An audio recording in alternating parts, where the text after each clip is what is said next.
insting ini yang Nah, sekarang dimiliki oleh striker-striker di timnas Indonesia sebelumnya memang. Betul sekali Mas Radi. 6 gol, kaki kanan, kaki kiri. Cuma sayangnya memang kita tidak melihat gol dari kepala ya. Jadi tidak memanfaatkan tinggi badan dia 189 cm.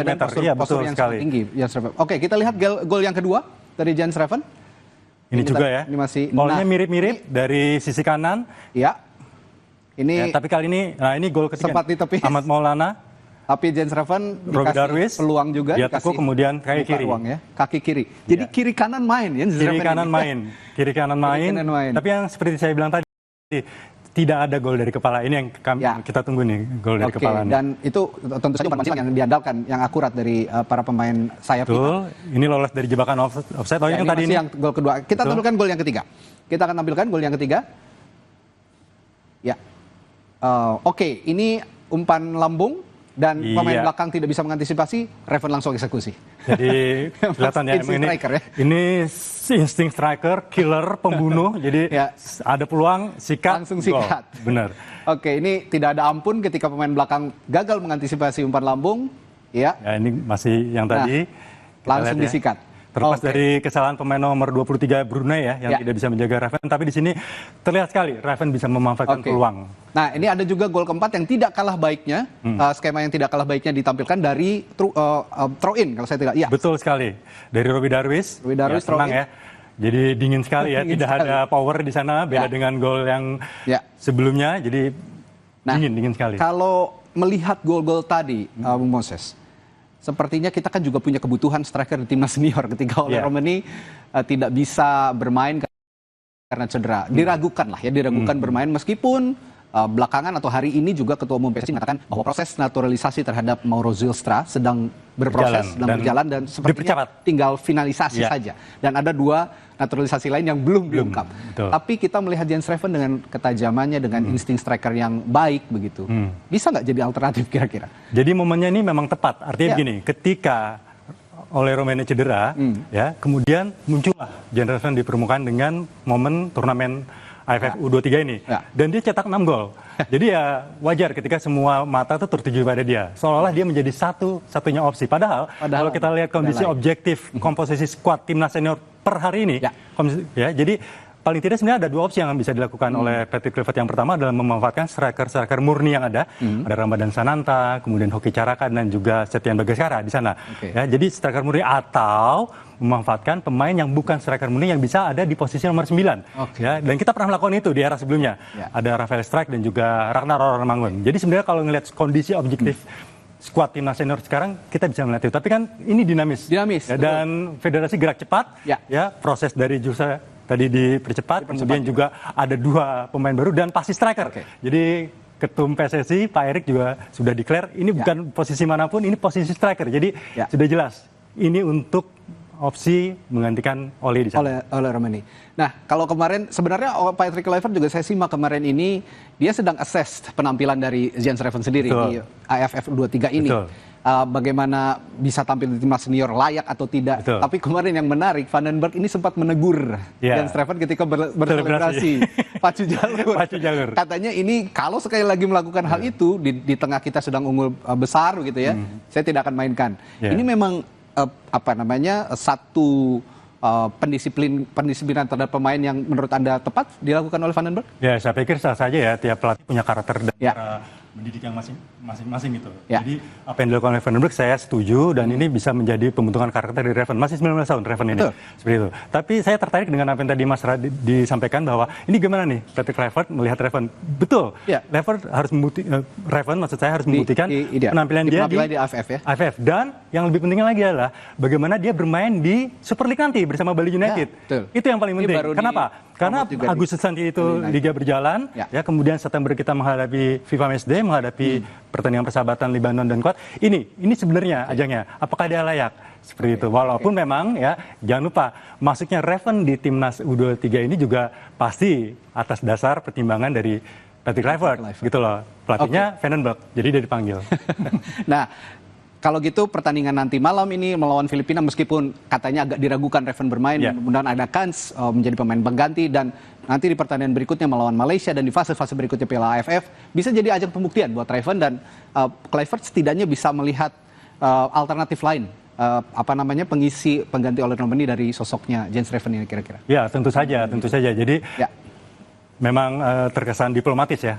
Patrick Kluivert, tapi dia juga di sisi lain juga terlihat tegas bahwa harus buktikan lawan Filipina. Jadi terlepas dari siapa yang dihadapi pada saat kita menang 8-0, Brunei Darussalam, ya. Nah, masih ada lawan-lawan yang berat. Dan memang grafiknya itu meningkat, Mas Radhi. Kita tahu semua ya. Jadi pertandingan pertama lawan Brunei, sebentar lagi lawan Filipina, dan terakhir lawan Malaysia itu yang berat justru. Seperti itu. Dan nanti masih ada babak selanjutnya. Ini masih babak grup. Belum Thailand ya. Betul. Jadi intinya ya kesimpulannya belum teruji. Masih perlu pembuktian. Buktikan dulu juara di AFF ya. Perlu pembuktian dan meyakinkan tim pelatih gitu untuk layak masuk ke tim senior. Baik. Terima kasih analisisnya begitu menarik, Bung Moses Sosa di Sapa Indonesia Malam Kompas TV. Dan saudara, setelah jeda masih ada informasi lain yang menarik untuk Anda simak di Sapa Indonesia Malam.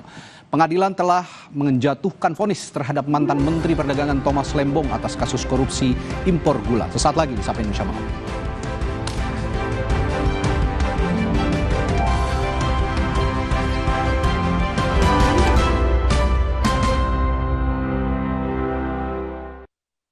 FIFA hadiah miliaran. Cek tutup botolnya. Ada uang tunai, handphone, emas, sampai mobil.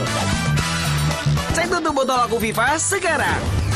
Dari Wingsuit. Kejutan, tutup botol Aku FIFA. Ini Bu Leni, pemenang mobil listrik. Gak nyangka dapat mobil dari Aku FIFA. Dan banyak pemenang lainnya. Alhamdulillah dapat emas.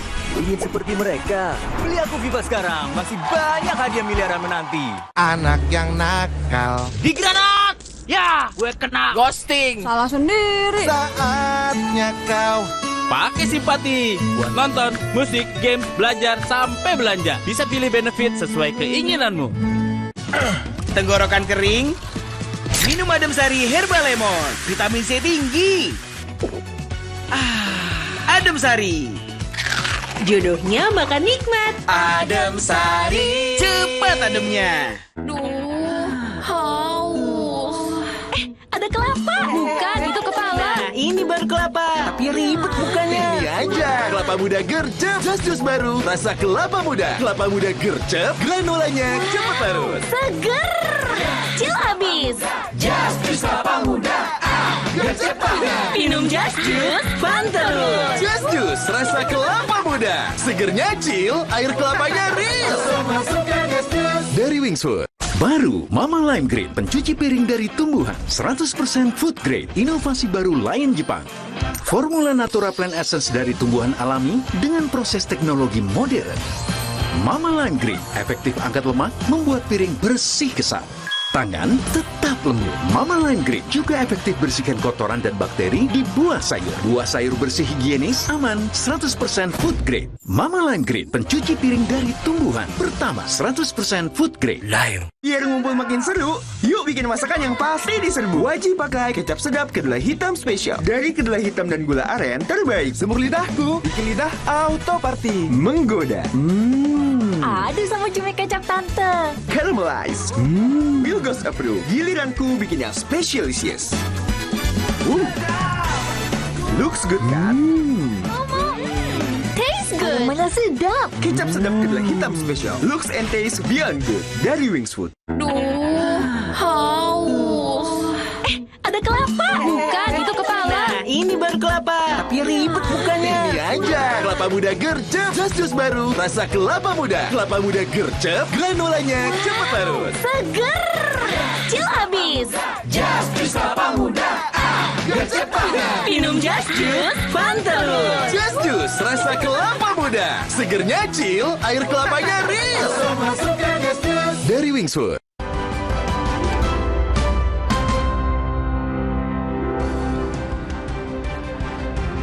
Mantan Menteri Perdagangan Thomas Trikasih Lembong divonis penjara 4,5 tahun dalam kasus korupsi impor gula. Majelis Hakim Pengadilan Tindak Pidana Korupsi Jakarta Pusat menyebut Tom Lembong terbukti bersalah melakukan korupsi bersama-sama. Selain vonis 4 tahun 6 bulan penjara, Majelis Hakim juga menjatuhkan pidana denda 750 juta rupiah. Majelis Hakim menilai perbuatan Tom Lembong menerbitkan 21 persetujuan impor gula kristal mentah untuk perusahaan swasta dan melibatkan koperasi dalam operasi pasar melawan hukum. Menanggapi putusan itu, Tom Lembong menyatakan pikir-pikir. Menyatakan terdakwa Thomas Trikasi Lembong telah terbukti secara sah dan meyakinkan bersalah melakukan tindak pidana korupsi secara bersama-sama sebagaimana dalam dakwaan primer. 2. Menjatuhkan pidana kepada terdakwa Thomas Trikasi Lembong oleh karena itu dengan pidana penjara selama 4 tahun dan 6 bulan. Dan pidana denda sejumlah 750 juta rupiah dengan ketentuan apabila denda tersebut tidak dibayar maka diganti dengan pidana kurungan selama 6 bulan. Dalam sidang putusan kasus impor gula Tom Lembong, mantan Gubernur Jakarta Anies Baswedan datang untuk memberikan dukungan. Terkait putusan itu, mantan Menteri Perdagangan Thomas Lembong merasa janggal dengan pertimbangan hakim dalam putusan yang tidak mempertimbangkan kewenangannya sebagai Menteri Perdagangan. Yang paling penting adalah majelis hukum tidak menyatakan adanya niat jahat dari saya. Tidak ada yang namanya mens rea. Ya, itu saya kira paling penting. Dan dari awal bahkan dari saat dakwaan sampai tuntutan sampai putusan majelis tidak pernah menyatakan ada niat jahat. Itu aneh bagi saya sih ya majelis mengesampingkan wewenang saya sebagai Menteri Perdagangan. Ya. Saya kira undang-undang peraturan pemerintah, semua ketentuan yang terkait sangat jelas memberikan mandat kepada Menteri Perdagangan untuk mengatur tata kelola termasuk perdagangan perniagaan bahan pokok. Beralih ke sorotan lainnya, saudara, di tengah polemik dugaan ijazah palsu Joko Widodo santer disebut-sebut akan bergabung dengan Partai Solidaritas Indonesia atau PSI. Hal itu diperkuat dengan banyaknya aksesoris simbolik dan rencana kehadiran dirinya ke Kongres Perdana Partai Solidaritas Indonesia.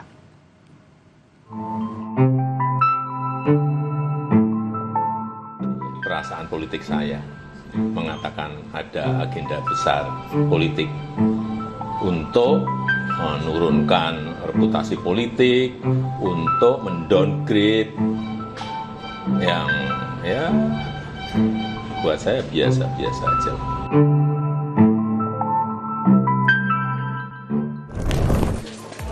Di tengah polemik ijazah Jokowi dan dugaan adanya politisasi dalam kasus ijazah tersebut, Presiden ke-7 Joko Widodo justru menerima jaket bergambar gajah dari kader Partai Solidaritas Indonesia. Juru bicara Partai Solidaritas Indonesia Benediktus Papa menyatakan pengenaan jaket oleh Jokowi adalah bukti kedekatan PSI dengan Jokowi. Disinggung mengenai apakah Jokowi akan ikut bergabung dengan PSI, Beni menyerahkan sepenuhnya kepada Jokowi. Saya kira itu adalah simbol keakraban PSI dengan Pak Jokowi. Jadi PLT Ketua Umum tadi memberikan jaket kepada Pak Jokowi itu adalah simbol bahwa PSI dan Pak Jokowi tidak bisa dipisahkan. Bahwa kemudian nanti Pak Jokowi akan bergabung dengan Partai PSI baik di Dewan Pembina maupun di posisi yang lain. Ya saya kira kita menunggu waktu, ya kita menunggu. Tentu Pak Jokowi sendiri yang akan menentukan nanti kapan dan ya kita tunggu.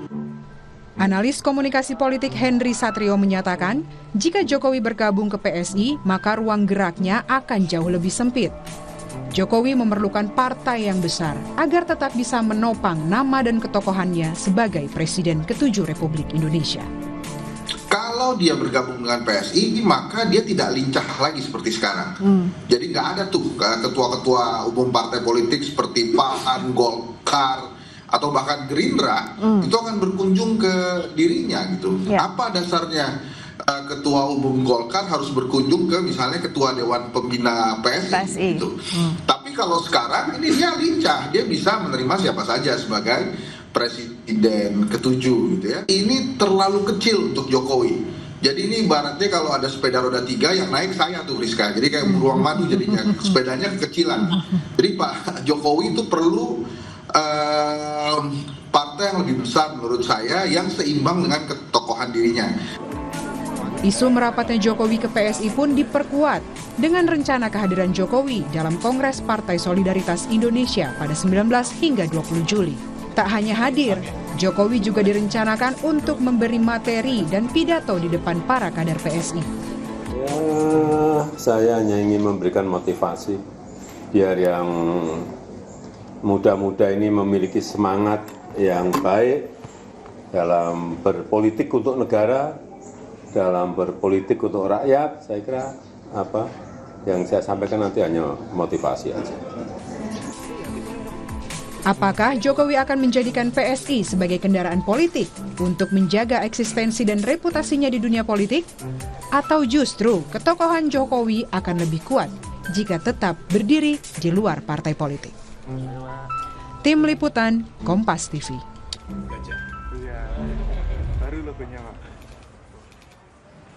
Apakah betul PSI akan jadi sandaran politiknya Pak Jokowi, Pak Presiden ke-7 Republik Indonesia Joko Widodo, di tengah berbagai polemik yang mendera Joko Widodo? Kita akan bahas hal ini dengan Sheryl Tanzil, Ketua DPP PSI, dan Agung Baskoro, Direktur Eksekutif Trias Politika. Selamat malam Sheryl, Mas Agung. Malam. Ya, halo malam. Oke, saya ke yang punya hajat dulu nih, besok punya hajat gede-gedean nih kayaknya nih PSI nih besok nih. Udah sejauh mana persiapan Kongres besok, Sheryl? Siapa aja tokoh yang akan hadir kira-kira selain Pak Jokowi? Sudah ada dua ketum partai sudah ada yang confirm hadir ya. Okay.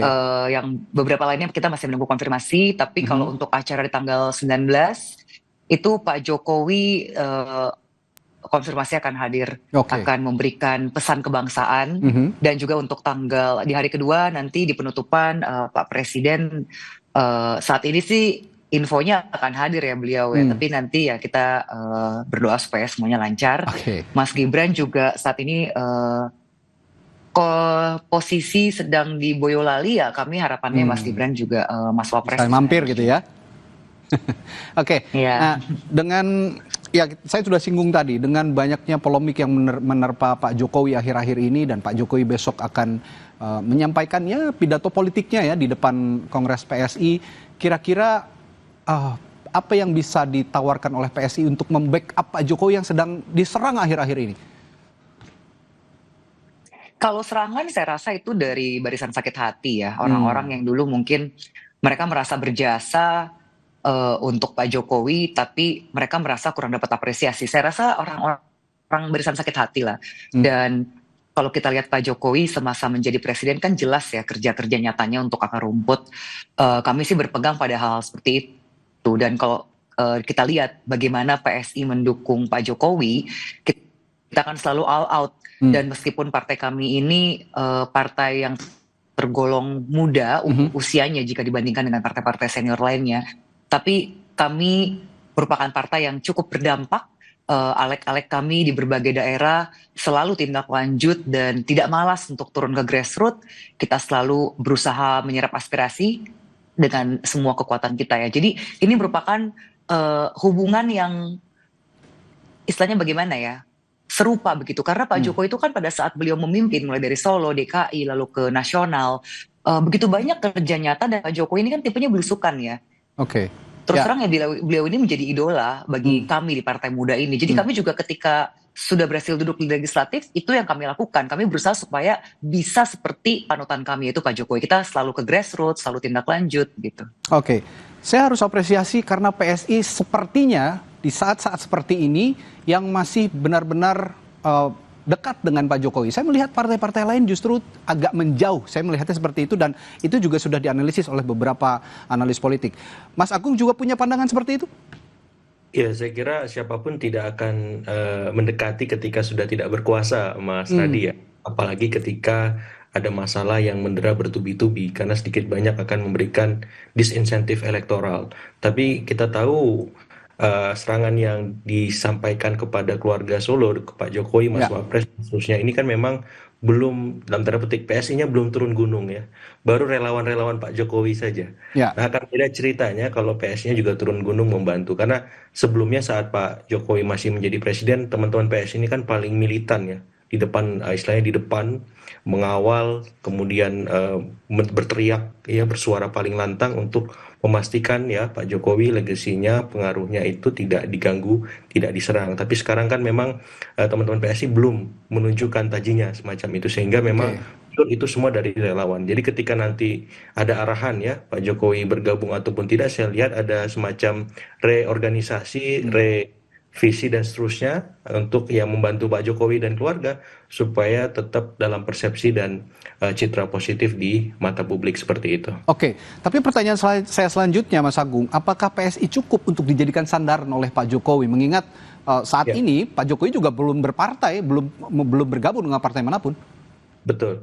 Jadi ada dua pandangan, Mas Radi. Pertama, pandangan kemarin kan Pak Jokowi dari PDIP, kemudian beliau sekarang sudah dipecat, butuh ke partai yang sama besarnya seperti PDIP. Itu pandangan pertama. Pandangan kedua, ada PSI yang punya potensi besar, ya, dan ini sesuai dengan rekam jejak Pak Jokowi. Ya, beliau meretas karir dari kota, kemudian provinsi sampai ke level negara semacam itu. Dan kalau Pak Jokowi ingin menguji magnet elektoralnya, kekuatan figurnya, ini cocok dengan rekam jejak beliau yang meretas semuanya dari awal. Ini cocok, ya. Tinggal Pak Jokowi mau milih yang mana, mau dari awal Pak Sheryl ya, mau yang sudah jadi. Nah, kalau yang sudah jadi ini tantangannya nggak kelihatan semacam itu. Karena apa? Karena saya melihat memang bukan ruhnya Pak Jokowi seperti itu. Ya, pas ada arahan ini udah nggak sesuai dengan Pak Jokowi yang jadi presiden ke-7 dan seterusnya. Saya bukan itu. Ya.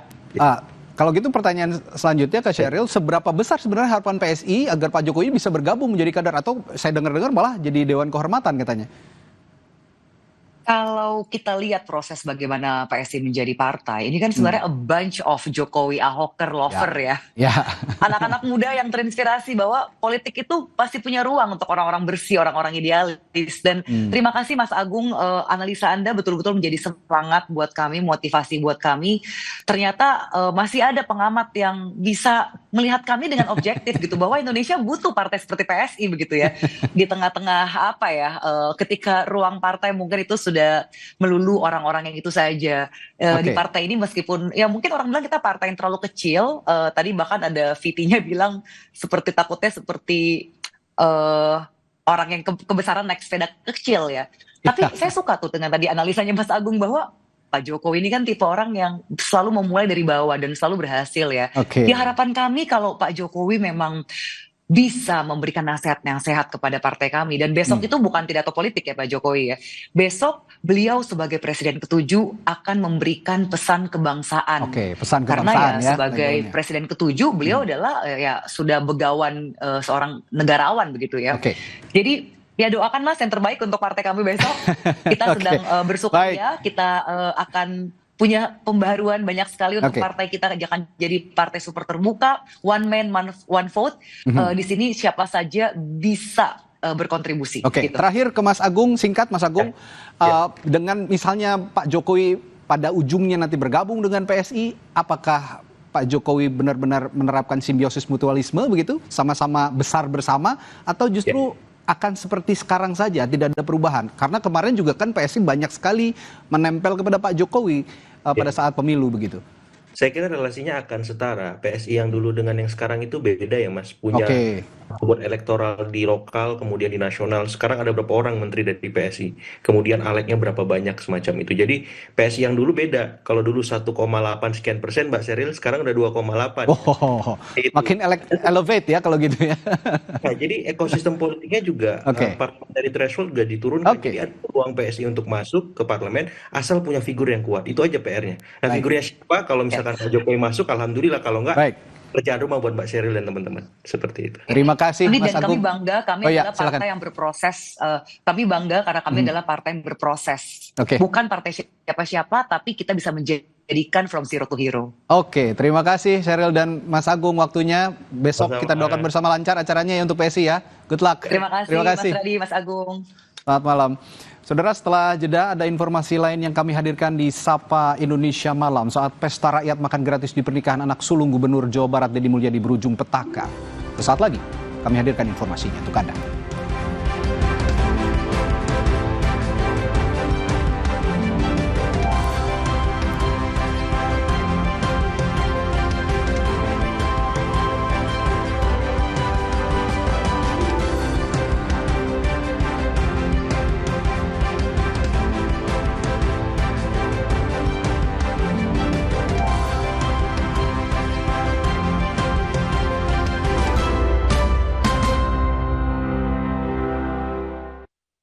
FIFA Hadiah Miliaran.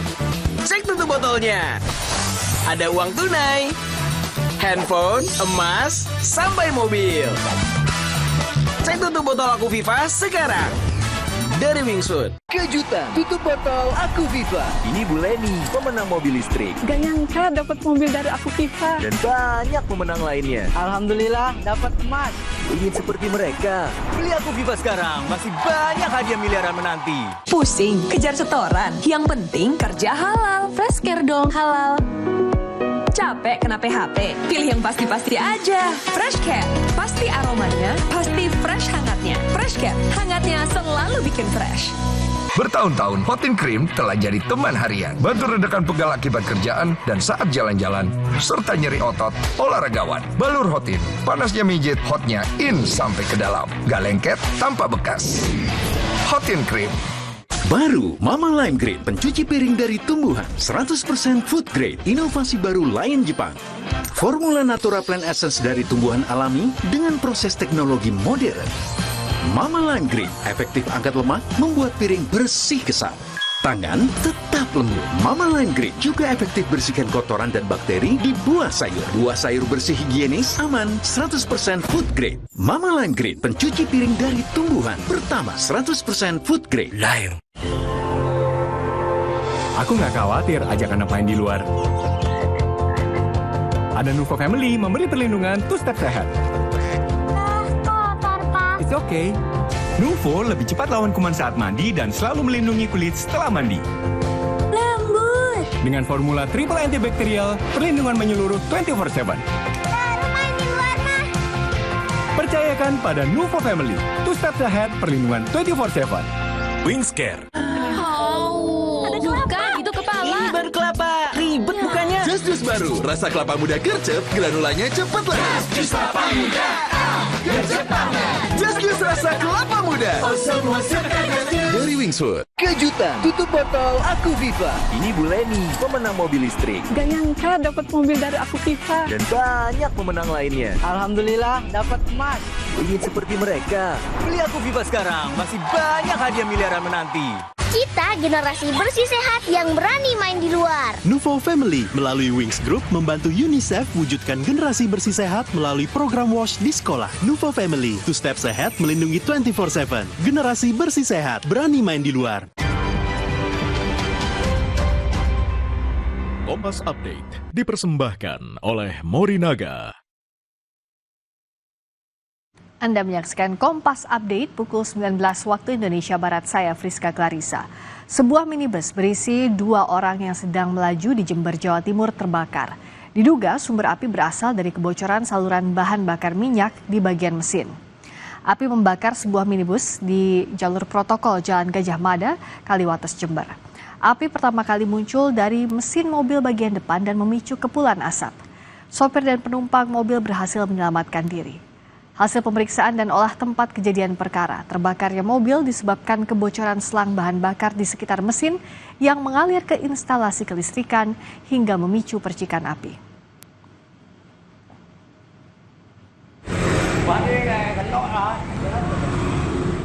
Demikian Kompas Update, Sapa Indonesia Malam kembali sesaat lagi.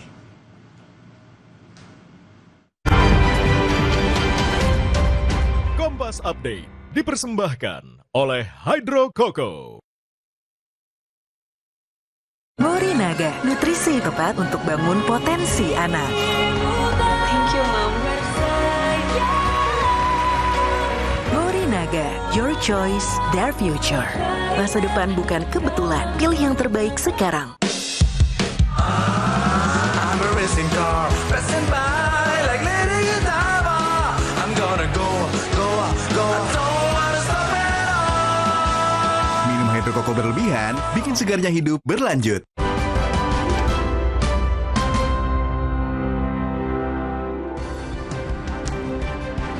Pesta rakyat makan gratis sebagai rangkaian pernikahan Wakil Bupati Garut yang menikah dengan anak sulung Gubernur Jawa Barat Deddy Mulyadi berujung petaka.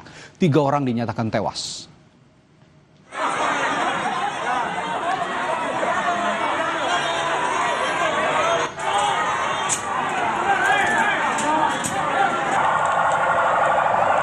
Sudah, pintu belakang kita tutup, Bapak. Kericuhan tak terhindarkan karena ribuan warga telah menunggu lama dan